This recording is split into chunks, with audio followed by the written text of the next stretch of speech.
Are in April, and April is National Autism Awareness Month, and teaming up to help parents are Creative Kidstuff and St. David's Center. We have Happy Olson, Sales and Marketing Director at Creative Kidstuff, joining us as she normally does. Always happy to see you, Happy. And Sarah Raymond, St. David's Center Autism Day Treatment Program Director. Welcome to you both this morning. Thanks for having us. This is a cool deal that you guys are doing here, because Creative Kidstuff obviously has a full line of great fun but educational tools for most kids out there. Yes. And by most kids, it's nice to kind of cross over that barrier and go into the world of autism as well. Tell us about this partnership between you guys. Well, I think Creative Kidstuff actually has something for everybody, for all kids. And the object of our partnership is we really wanted to help people who were shopping for kids on the spectrum be able to identify mainstream toys for those kids and give them as gifts. Typically, it's caregivers or aunts and uncles who might not be as familiar with the needs of a child, but they want to do a good job when buying a gift and buy something the child would enjoy.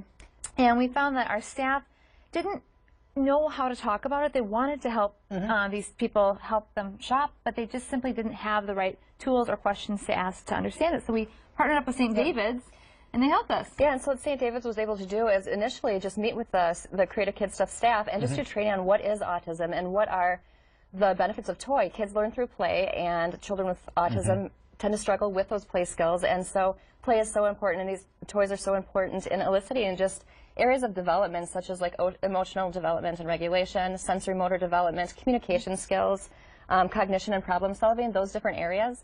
And so we were able to work with the Creative Kidstuff staff just to be able to have a parent or an aunt or an uncle walk in the door and say, I have this child who's 6 years old, he has autism, and for the staff to say, okay, tell us more, what are their interests, what are you're looking for? You're looking for an activity that they can play by themselves, that they can maybe interact with peers and siblings, and just really walk them down that road and just feel more comfortable in working with those families and those friends and finding a toy that's really going to benefit that individual child. And that's this relationship and this dialogue that opened up the formal program, the CK Autism program. Tell us about the program. So the program basically is St. David's is presented with a collection of new toys that we see or bring in, and then they identify which skill sets it will help children develop or kind of help them with. Initially, it was all mainstream toys. Now we are branching out a little bit into some autism-specific toys. Not that some of those things aren't good for every kiddo, honestly, but they are the more... Well, they're tailor-made. Yes, for kids, for specific needs of kids on the spectrum. Yep, and what's been really fun for St. David's, too, is Creative Kidstuff gives us the toys to review. We can give the skill sets, the different things, and then we can also use them with the kids in our programs and really see which toys are the most beneficial, which toys... really work with each individual, because it truly is. Absolutely. And it's such a tailored, such an individualized process. It is. With so many kids along the spectrum. Tell us about some of the stuff that you brought here and how they relate then to kids on the spectrum. Well, let's start with one of my favorites, which is my mood memo, and I love this because it can be used in a lot of different ways.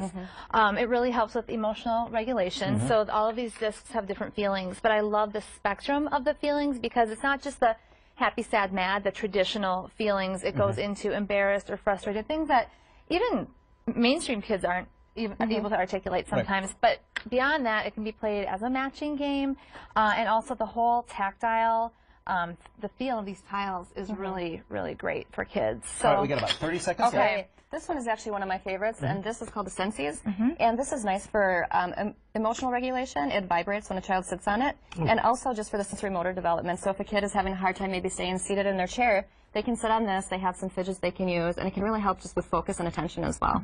As well as the weighted blanket. So that simply applying that to a child's lap helps them kind of focus. Make them spatially aware, know where they are. And then our favorite, Sneaky Snacky Squirrel. Sneaky Snacky Squirrel is great. There's a lot of communication that can happen with this, even cognition and problem solving. I mean, you have the different colors, and also social emotional engagement and interaction. This is a great game with siblings where they can take turns. There's some fine motor development, and the squirrel is really fun and can pick up the acorns. And yeah, just always. Well, guys, these are some great ideas. These are wonderful things. You can go into your local Creative Kidstuff or go on the website online and find out more about all this information. Happy, Sarah, thanks so much for joining us. The Fox 9 Buzz.